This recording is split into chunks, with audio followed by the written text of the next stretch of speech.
Ndagusuhuje kandi nguhaye ikaze kuri Iyungure BTV. Itegereze mu kiganza cyawe neza witonze, umbwire icyo ubona. Hari abari bubone harimo imirongo izamuka igeze hafi n'intoki, hari ubwo uri bubonemo imirongo isharaguye idafite ikintu wisobanuye, hari n'ababona bafite ibice by'ukwezi mu ntoki zabo. Ariko nanone hari igihe uri busanga ufitemo inyuguti ya M. Iyi nyuguti ya M isobanuye iki mu kiganza cyawe? Ndagira ngo wowe wisanze ufite iyi nyuguti ya M mu kiganza cyawe ngire icyo nkwibwirira. Hari igihe tuba dufite ibintu ku mubiri wacu ukabona ntacyo bisobanuye, ari ibintu bisanzwe biri aho, ngo ariko bikaba ari bimwe mu bituranga cyangwa se bigaragaza abo turi bo. Aha ngaha ngo mu kinyejana cya kera cy'abami bajyaga gutora abasirikare bakomeye, abajenerali cyangwa se abaofisiye bagendeye ku mirongo iri mu kiganza cyabo. Ngo kandi iyo babaga batoranije abasirikare bagendeye ku mirongo yo mu biganza byabo, ngo abasirikare bakundaga gutsinda ku rugamba cyane. Kabone ngo nubwo batsindwaga ngo byabaga ari gake gashoboka. Bivuze yuko ibi bintu, iyi mirongo iri mu kiganza cyacu iba ifite byinshi isobanura. Aha ngaha rero twifashishije urubuga rwa bodyskype.com, bavuga imico n'imiterere y'abantu bafite iyi nyuguti ya M mu kiganza cyabo. Komeza kubana nanjye kandi ntugende udakoze subscribe.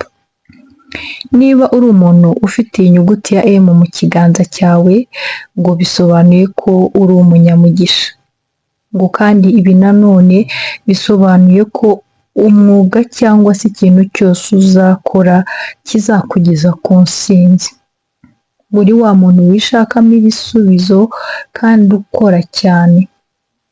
Uri wa muntu ugira ikinyabupfura ngo cyinshi cyane, uzi kubaha abantu ugendeye uko bameze. Nanone ngo abantu bafite inyuguti ya M mu kiganza cyabo ngo bakunze kwisanga mu mirimo itandukanye, ngo harimo kuba abanyapolitike, abanyamategeko n'abayobozi b'ibigo bikomeye. Niba kandi ngo ufite iyi nyuguti ya M mu kiganza cyawe, bisobanuye ko uri impano ku muntu mubana cyangwa se muzabana. Ikindi nanone ku muntu ufite inyuguti ya M mu kiganza, ngo uri wa muntu ukunda kwifashishwa cyane mu bijyanye no gukemura ibibazo by'abantu, bya bibazo nyine ngo biba bigoye. Ngo uri wa muntu wifuzwa muri bizinesi zitandukanye kugira ngo ube umufatanyabikorwa. Nanone ngo abantu bafite inyuguti ya M mu kiganza cyabo, ngo iyo bari muri timu runaka bafite abantu nyine bari kumwe nabo, ngo usanga bafata nk'abantu badasimburwa bitewe ngo n'ubwenge n'ubuhanga baba babonana. Ngo aba bantu nanone kandi ngo bafite iyi nyuguti mu kiganza cyabo, ngo bagira ubuhanga ndetse n'ubumenyi bwo kumenya abantu iyo bigeze cyane cyane ngo mu gihe cyo kuvugisha ukuri cyangwa se kubeshya. Aba bantu kandi ngo bafite inyuguti ya M mu kiganza cyabo, ngo biragoye kubabeshya. Ushobora kuba wababeshya kabone ngo nubwo batakubwira ko ubabeshye, ngo ariko baba bazi neza ko uri kubabeshya, kubera ko ngo ni ikintu bifitemo kidasanzwe. Nanone ngo abantu bafite inyuguti ya M mu kiganza cyabo, ngo bakunze kuba bakire, ngo kandi ngo bakunze kugira n'imyitwarire y'abayobozi. Hahandi ngo usanga ari abantu bakunze kwitwara kiyobozi, ntibasamara, imyambarire yabo n'imyitwarire biba byiyubashye, ngo nicyo kintu kiranga aba bantu bafite iyi nyuguti.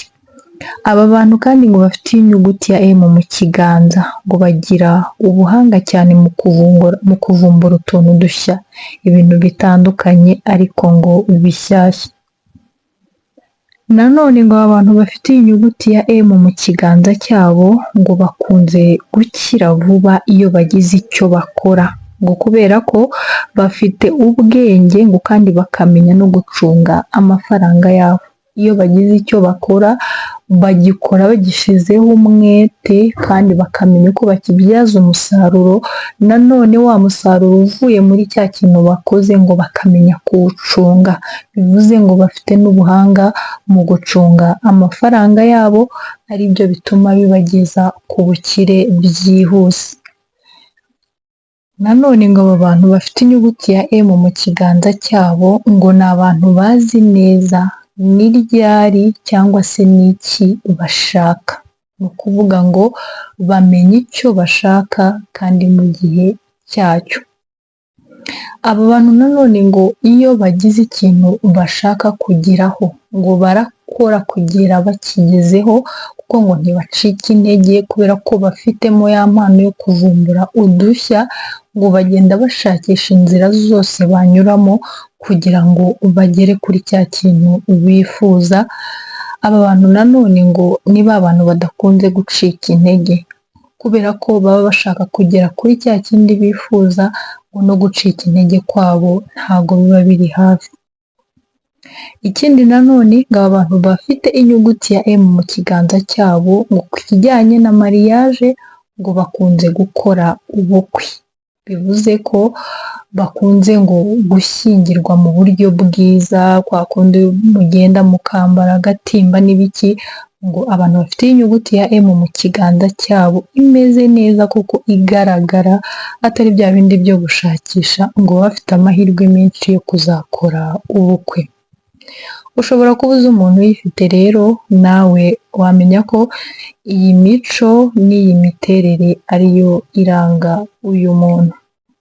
Wakoze cyane kubana nanjye, nawe niba wakunze ikiganiro ntugende udakoze subscribe. Bye bye, ndabakunda.